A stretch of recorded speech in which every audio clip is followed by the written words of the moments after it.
دنیاوی قانون کے اعتبار سے اس کو میں سزا دلواؤں یہ دوسری بات ہے، وہ در حقیقت اس لیے کہ دنیا کا نظم بگڑ جائے گا اگر میں اس کو سزا نہ دلواؤں۔ وَلَكُمْ فِي الْقِصَاصِ حَيَاتٌ يَا أُولِي الْأَلْبَابِ، اے ہوش مندو قصاص میں زندگی ہے،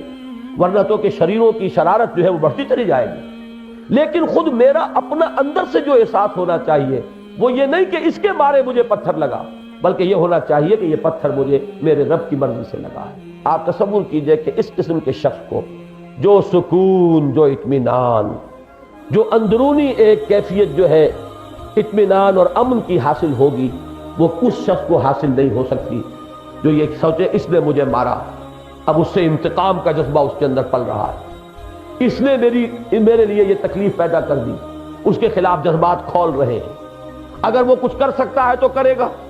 جوابی کارروائی نہیں بھی کر سکتا فرض کیجئے تو قہر درویش بر جان درویش، لیکن اندر ہی اندر تو کھولتا رہے گا۔ یہ اندر ہی اندر کا پیچ و تاب ہے جو ذہنی امراض کو جنم دیتا ہے۔ یہ در حقیقت یہ امراض دماغی جو ہے یہ ایمان باللہ کے فقدان کی وجہ سے پیدا ہوتے ہیں۔ یہ ساری فرسٹریشنز، یہ کیوں ہوا، یہ کس نے کیا، میرے ساتھ یہ ظلم ہوا ہے، میرے ساتھ یہ زیادتی ہوئی ہے، اس نے کیا ہے، اس نے کیا ہے، یہ سارے جذبات جو اندر کھولتے ہیں، یہ چیز میرے ہاتھ سے کیوں چلی گئی، یہ موقع کیوں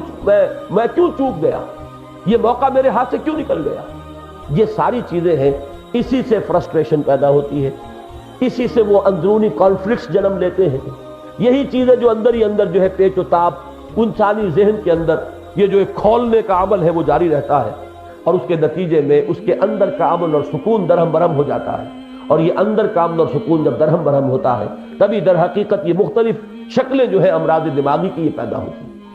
امن اور سکون در حقیقت ایمان باللہ کا لازمی نتیجہ ہے۔